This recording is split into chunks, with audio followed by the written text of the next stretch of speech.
All right. Welcome back to episode 3 of Whiskey Buds. I'm Kurt.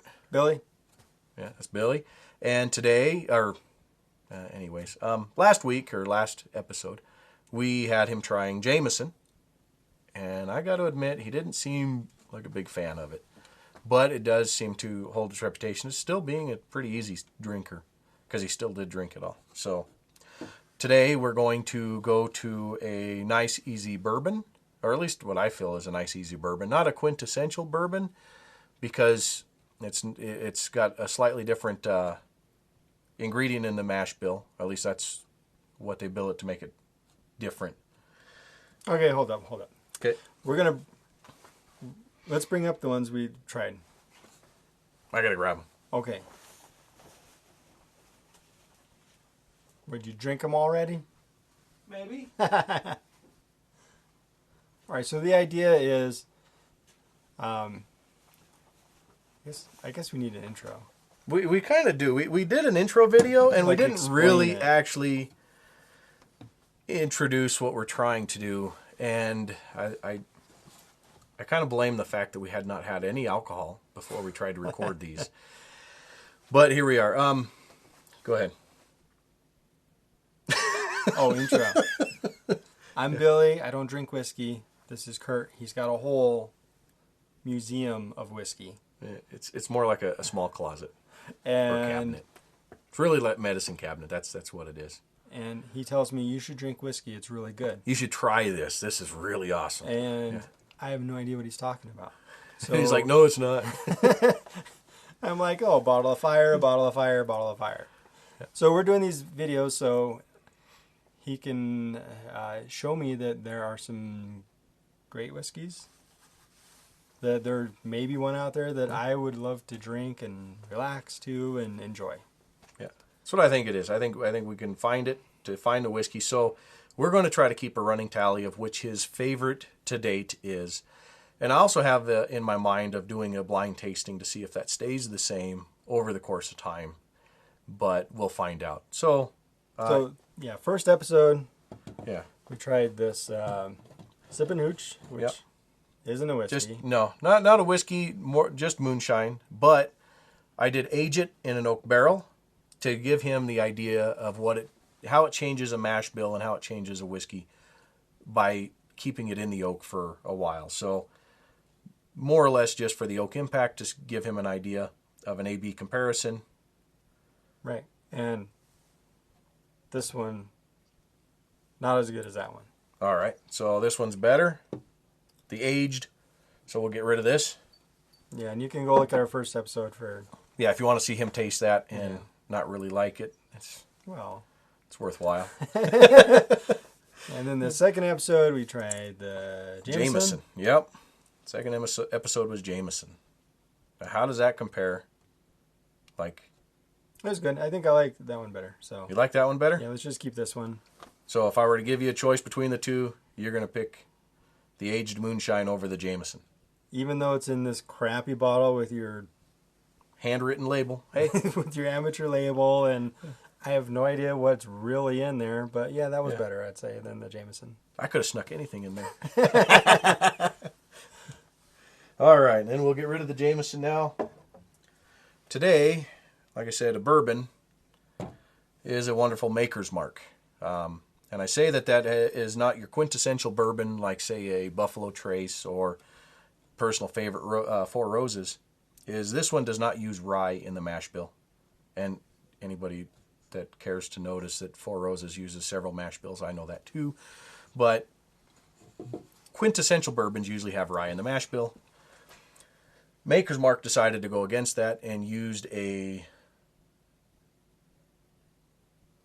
wheat, a winter red wheat or something like that. Okay, I like this. I don't know what you're talking about. Yeah. Well, I'm just learning all this mash bill ingredients. Yeah. So I'm. Well, it's important. I think it's a good time to kind of delve into what the mash bill does for, because again, we're trying to maintain the whiskey, the flavor of the mash in the whiskey. So it's going to really affect how the whiskey tastes after we age it, and even before you age it. But as we saw, aging it just seems to make it so much more magical. And the rye usually adds a bit of a spice to it. So I think it's Bill Samuels Sr. is the one who started it, and I believe 1953 he decided to start making Maker's Mark, and he wanted something that doesn't have that same bite or same spice to it with the rye, and he found the wheat. What's interesting is that because it takes so long for this stuff to age, he baked bread with the different grains that he was thinking about before he settled upon the wheat, because you can bake bread in a few hours versus waiting for whiskey to mature for a very long time. So I thought that was kind of a neat time saver idea. And then his wife came up with the iconic red wax label. I had heard somewhere that they had tried something like 200 iterations of different colors and viscosities to make sure you get the proper dipping. So that's real wax. It is literally, and it is hand dipped. Like they still hand dip every bottle in the factory, or in the distillery, just like they used to back in the kitchen. She had a pot in the kitchen that she would use to do that with. Also, she came up with the label. I like that label.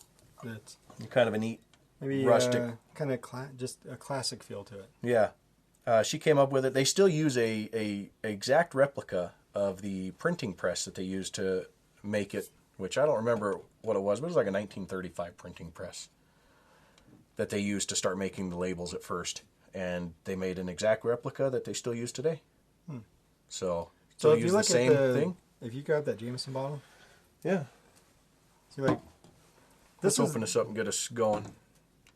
So this is kind of neat with the green and the gold. Like that looks nice, and like the label and everything. Yeah.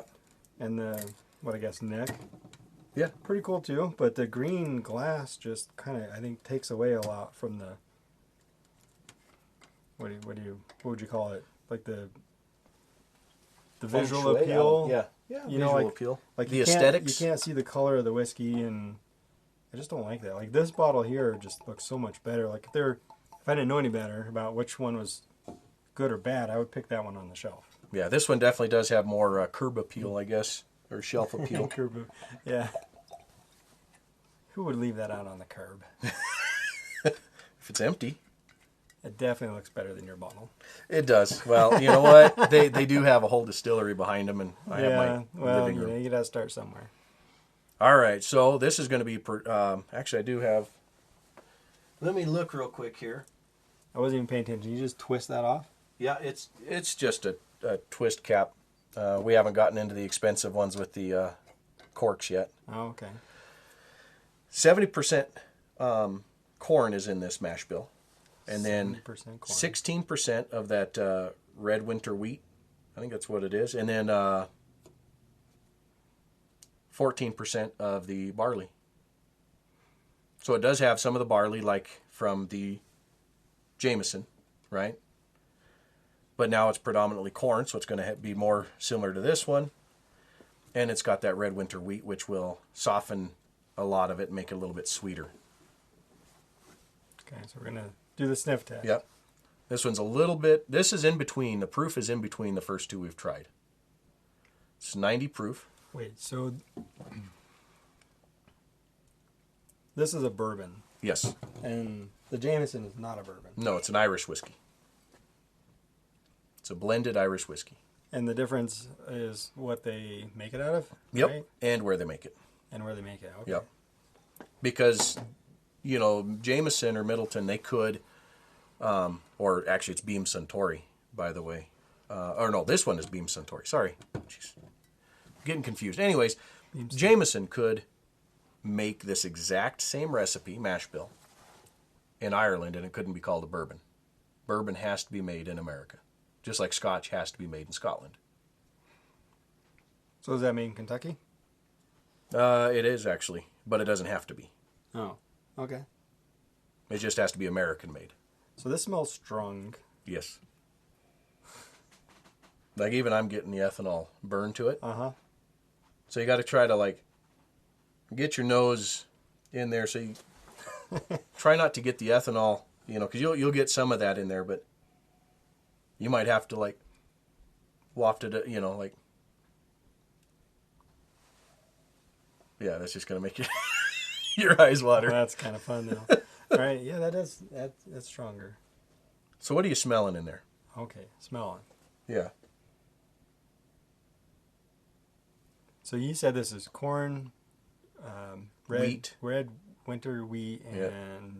rye. Barley. No, Bar- no rye, barley. Barley. So we have corn, wheat, and barley. But you might get more like caramel notes.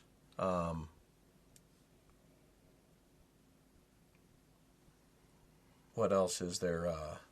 Like you might get some of the wheat notes in there. I don't get any of that because my nose just does not work well enough. Like I'm smelling stuff like he said last episode, but this is my struggle drinking any whiskey is that I smell that they're different and I smell that there's different things there, but And I smell whiskey. yeah, It smells like whiskey. No, it does smell good though. Like I think it smells better than Jameson, but it smells like there's more ethanol. All right, yeah. You say I mean, it is. There's more alcohol in it. there is. Okay, But- what is this again? This is 45%. oh, that's not bad. No, an extra 5%, which does actually make a bit of a difference. Ooh, but- I smell the caramel you were Do you? talking about. All right.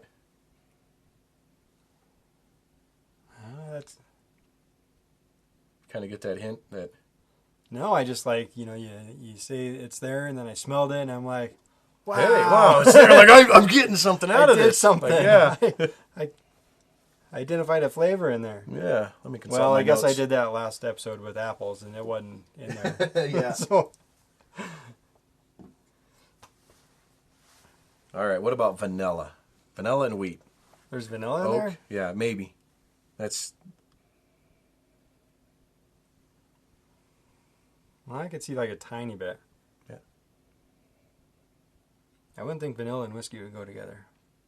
vanilla whiskey, vanilla Coke. I don't know, right? People do Jack and Coke all the time. I don't know why, but actually, after tasting Jack Daniels, I was like, at least Okay. the old number 7. Anyways, give that a sip. Okay, I was gonna say I don't know how long we're supposed to smell this. Yeah, we're talking about the scents and trying to get you through this. Like, I was like, this is the longest or the worst way to ingest alcohol is by your nose. just take bigger, like, breathe in deeper. Okay, here we go. Yeah.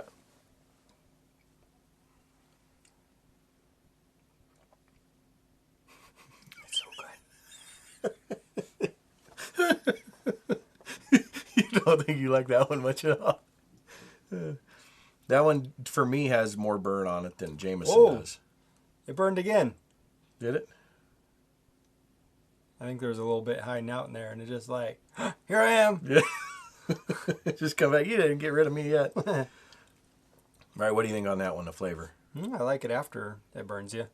Yeah, the taste? Afterburn. The afterburn? Yeah. Afterburn. It's got a good afterburn. Yeah. Oh my God. It's rough. This video not sponsored by Maker's Mark. Our anti-sponsor. Yeah, they're going to make us take it down. I really like the bottle though. It is. It's cool. It would make you grab it on the shelf. Like I feel like you're a great whiskey drinker if you have that bottle. Yeah. But I don't it. So the first when you first take a drink, it burns and it's like not really great for me. But then it's enjoyable afterwards for like a while. Yeah, good long aftertaste. Yeah. Right? Yeah, like Yeah. it's just kind of hangs out in there and it's I wonder. good and Take a little bit of your water and pour like a drop in there, 2 drops, right? just dilute it a little bit. Yeah, just ever so slightly. This is Yeah, not much at all. Like there you go.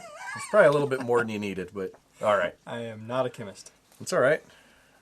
Chemists don't need to worry about water. It's just measuring. Now I'll give it a sip and see what it does.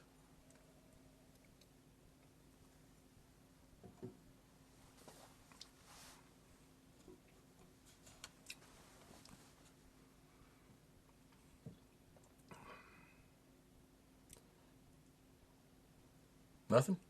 It's, I don't know, a little watered down. Yeah. What did it do to the flavors? Did it mute the flavors? Did it bring any out? Did it bring the burn down? So this is weird. It's like I can almost taste the flavor of it Uh-huh. and then burn, but it's like separated, Okay. which is really weird. Because like the flavor's there, and then the burn's there, and then the burn goes away, and the flavor's still there, and the flavor's good. Yeah. It is spicy. It does taste spicy. Does it? It shouldn't taste spicy. Boy, you might It's be in not trouble. Spicy. You might be in trouble when we try the rye. It is spicy. Because remember, this is subjective, right? So if you think it's spicy, I mean, it's like you and I eating those hot peppers. Well, it's not like No, but spicy, but it's when that's subjective, right? What is hot? Hey, is that hot? No, it's not hot. And then somebody eats it and they yell at you because even though you genuinely didn't think it was hot. I don't know. Let me try it again. I think there's some kind of spiciness in there. I don't know. Let me try it again. Oh, my glass is empty. Fill it back up and let me try it again. No, with that face you're making, I don't think he's going to say that again. Ah. I'm so bad at this. For the record, as a whiskey drinker, I do actually enjoy it, even though, like I say, it does have more burn for me than the Jameson does. God, I do like But the it's- after Yeah. taste. But that first, like getting it in there, Mm-hmm. kind of rough on me. Yeah. And I love the bottle. That's cool. Yeah, the bottle's awesome. Yeah, one of their marketing things was saying that Margie was the wife's name, that she's the reason you buy your first bottle of Maker's Mark, because you see it and you buy it. Mm-hmm. And then Bill is the reason you buy your second, because after you drink it, you're like, oh, yeah, I could use another one of those. Which it is. I mean, that's the iconic bottle. I mean, it just looks good. But, yeah. I mean, I enjoy it. I'll have it on my shelf. I couldn't deny it. I found this one on sale, and I was like, yeah, I got to buy it. Okay, so your typical whiskey drinker that sits down at night and has some whiskey to relax. Mm-hmm. How much do they drink? It all depends on you, but Well, sure, but like if you don't want to, like people aren't sitting down and just drinking a whole bottle of this, right? there are some people Well, who I'm do sure do they that. are, but but, okay, like so- you said, the guy who comes home after work and he's like, he's going to pour himself a dram and go sit down. Even though a dram, I believe, is technically 1/16 of an ounce. So a dram. yeah, Okay. DRAM, Okay. DRAM. But So how much is dram. that? Like what? it would like a 1/16 of an ounce, which is nothing. That's, I think, the technical aspect of a dram. But most everybody, when they say dram, means just pouring themselves a pour, right? And these glasses are made to handle up to the midway point, 1.7 ounces or 50 milliliters. So there's 100 milliliters, so half that. Your normal shooter bottle, that would fill in here. And then that's about what you would drink. Okay. About 1.7 ounces. Normal pour is around the 1.5 ounce range. Okay. If you're drinking it neat, unless you get a good bartender and then they pour you a full glass. And you get whiskey burps? Because I'm getting those. On occasion, but no, not really. All right. Well, Yeah, and then it would take, I don't know, for me personally, I usually spend a good 45 minutes drinking a dram or a pour. so you just take like a little sip, let the flavor just kind of hang out there. And Yeah. Yeah, you notice that after flavor, like when you're doing that and it's enjoyable, you don't worry about going back for another one. You just enjoy the flavor and wait, and then later on you'll grab it. I have this one whiskey that we're going to try at some point that it took me over an hour to get through that pour. Not to get through it, but because I was enjoying it, because the aftertaste would last so long. You know, I just took a drink there, and that wasn't bad. Okay. And I took a drink of, other drinks, sips, whatever I took, that like ethanol kind of came up through my nasal. Yeah, nasal capacity. Your Well, nose, one time up was through my really nose. bad. It was like fire through the nose. Yeah, So there must be some technique a little bit of how you drink it too that can make it. there could be. Yeah, I would have to Because imagine not so. every drink burns the same way. Like I don't know if it. Just That's kind of an interesting idea. I don't know. Because Maybe I'll have to keep trying different ways. Yeah. Of that. we'll pour it through his mouth sideways. We're giving him a straw next Well, episode. that's it. That one I just took, like it didn't burn. It just Yeah. kind of like just went. Yeah. This is Well, really, that's what you're going to drinking have to whiskey practice. is really hard. There's a lot to it. There's so much to it. But that's kind of the fun. Like, I'm upset because we can't film these episodes as often as I would like because I have so many for you to try that just getting the time together, getting to film them Yeah. is difficult because, I mean, we got the rye whiskeys we haven't done. We have other weeded whiskeys. We have regular bourbons. We have scotches. We haven't touched a scotch yet. Well, we're only in episode 3, but That one burned my throat. I didn't do it. yeah, maybe I just have a knack for it and just... I don't know. And last episode, I think it was, I took a swig and it went down fast, and that didn't burn. Yeah, you took a big drink last one. Yeah. Yeah. You'll have to keep playing with it. And see. All right. So, is there anything else All about right. this that That you'll worth find noting? interesting? I don't think so. All right. At So least then, not that I know. So then I guess we got to pick. Yeah. Or I So gotta what, pick. which one would you rather drink? If I'm going to bring over a bottle and we're going to sit down or we're going to go camping, Well, or we're just going to sit around the campfire and sip whiskey and relax, which one are we sipping? could you pour this one into this bottle? Yes, I could. I still think I like this one better. It's All right. It's smooth and the flavor wasn't that interesting, really, but it was still good.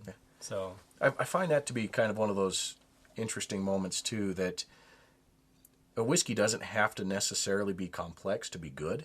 Yeah. Some people kind of mistake that. It's like an old whiskey is good whiskey. That's not always the case. You know, a younger whiskey can be much better. well, And- this is right. This is like 3 month. Yeah. But it's also a smaller barrel, so it doesn't quite have the same impact of a larger barrel. Oh, okay.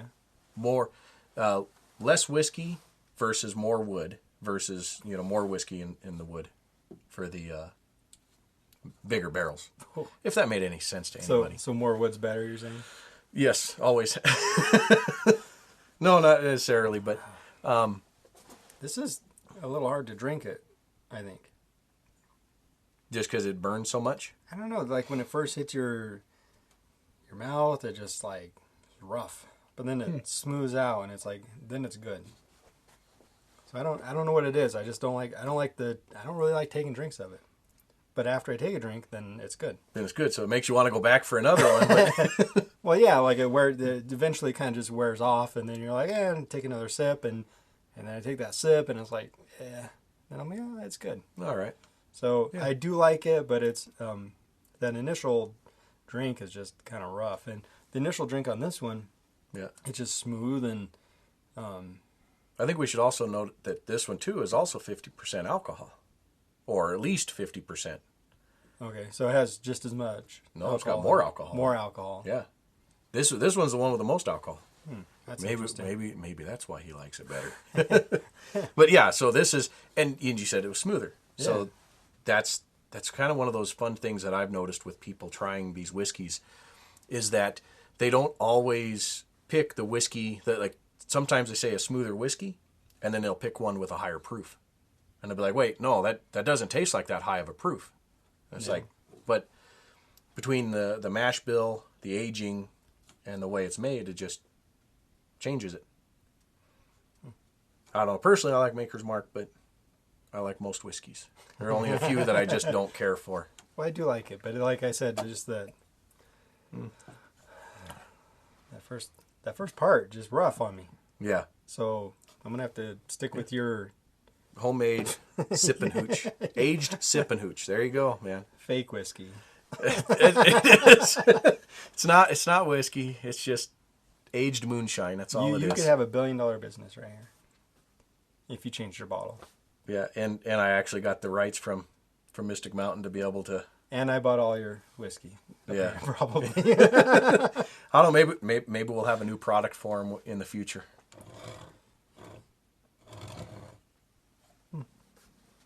So all right. Well, I guess this one gets.